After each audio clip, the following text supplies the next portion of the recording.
Hey everyone, it's Tara here, and I wanted to come today and talk to you about being ultra sensitive and empath. It might be called highly sensitive, super aware, however you want to state it.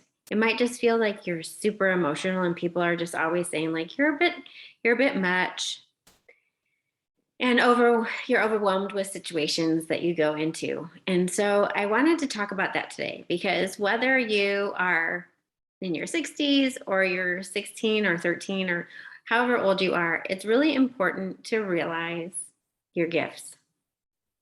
And you might be thinking, wait a minute, you just talked about being super sensitive, super emotional, highly aware. How in the world is that a gift? It is. And it comes in the form that it actually comes into every cell inside your body.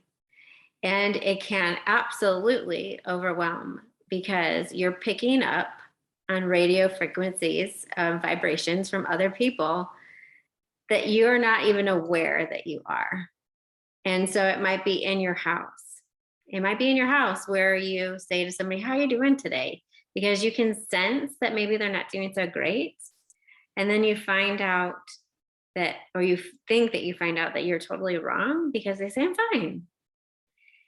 Well, how many of us have been taught from an early age to not share our feelings, not to bring others down? And so we just say we're fine because we're going to deal with it ourselves. Or we're taught you don't share until you have the solution. That was mine. Like, I'm going to have to put my hand up on this. I would share once I have a solution. Like, this is how I'm feeling, but this is what I'm going to do about it. Right.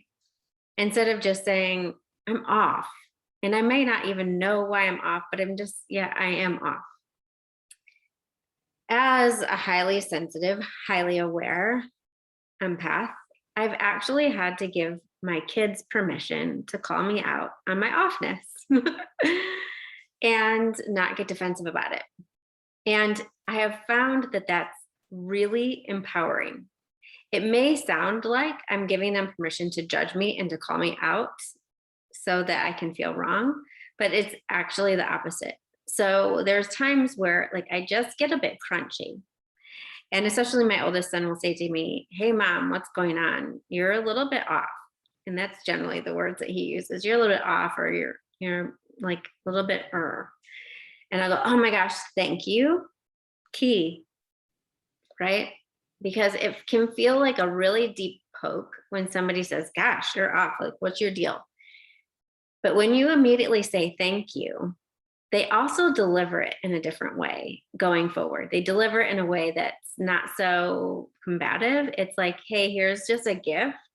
You're a little bit off." And so I'll go, "Oh gosh, yeah, I don't even know why, but let me just move back to my center." And what I mean by moving back to your center, when you're highly aware and getting filled up with so many other people's energy, emotions, thoughts, and everything else, is to tune into your station again. Okay. And that's a great concept. But if you don't know how to do it, then it's like wonderful, great concept, but like that hasn't changed my life. This is how I do it. And this is how I share with my clients to do it. And it's three important parts, not two, but all three, because two of them you do every single night. So one of them is closing your eyes. The second one is breath. And the third one is hands on. It's really important that you do all three. So, there are times where I'm driving and I'm trying to get into my center again. So I'm going to keep my eyes open. But in other situations where I really am feeling overwhelmed, I'm dialing it into everybody else's radio frequency and it's too many. It's just a bunch of noise and it's short circuiting my system. This is what I do. I put my hands on. And so for me, a lot of times one hand goes here, another one goes on my head somewhere.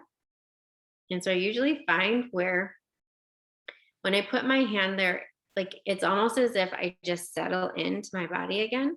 And then I close my eyes, and I'm going to do that in a second. And I take 5 deep, full breaths in and out. with the intention, I'm moving back to my center. I'm moving back to my station. So I'm going to do it with you if you want to join me. Okay, so we're just going to do 5.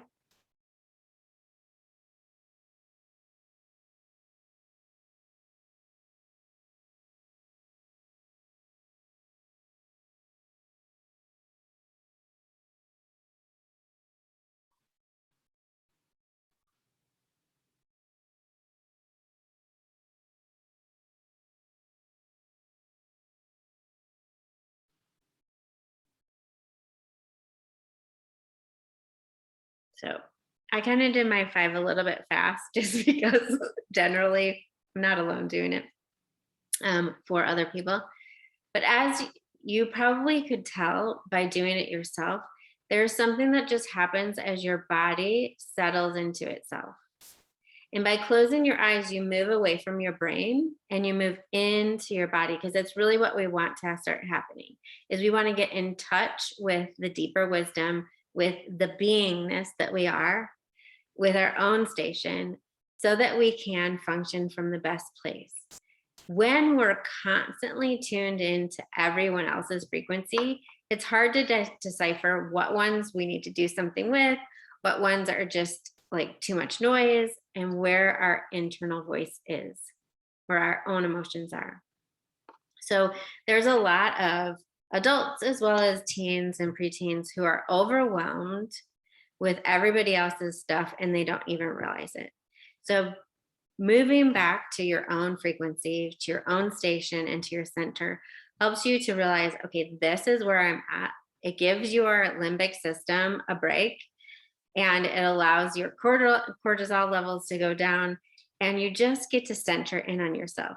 And then when you receive another radio station, whether it's other people's thoughts, other people's emotions, or anything, you can start to ask, whose is this? If you want to know, am I even supposed to do anything with it? Or is it just an observation of what's going on here so that I can have information, right? Sometimes you walk into a room and it's really good to have the information of the pulse of the room or the pulse of certain people. And so it's information. Your body is constantly telling you things that people are not going to ever articulate to you. It's not our job to call them out, though. It's information so that we can make choices for our own contribution for whatever will serve and contribute to us the best, the most, whatever. Bad English today. Um, and so that's what I would say to you. And if you know somebody else who struggles with this, just send them to this video. It's really the simplest form that I can give it. There's greater work that I do with people, but sometimes we just need to start right here, right in this small little space. When we can get into that center, we can actually start to see how these things that might feel like there are problems and issues and what we're judged upon are actually expansive gifts and can change our life. But first, it starts with being a gift to ourselves. And the only way to do that is to move back into your own frequency, to move into your center, to release. Well, you're not even releasing, like it's all still there, right? That's why I love the whole radio frequency, because all those stations are still there. You're just dialed into your own. And so you're just letting all the rest pass by. And you only tune in if you would like to receive the messages that are there in the other frequencies. So if you have any other questions, please feel free to let me know. And I will talk to you again soon. Bye.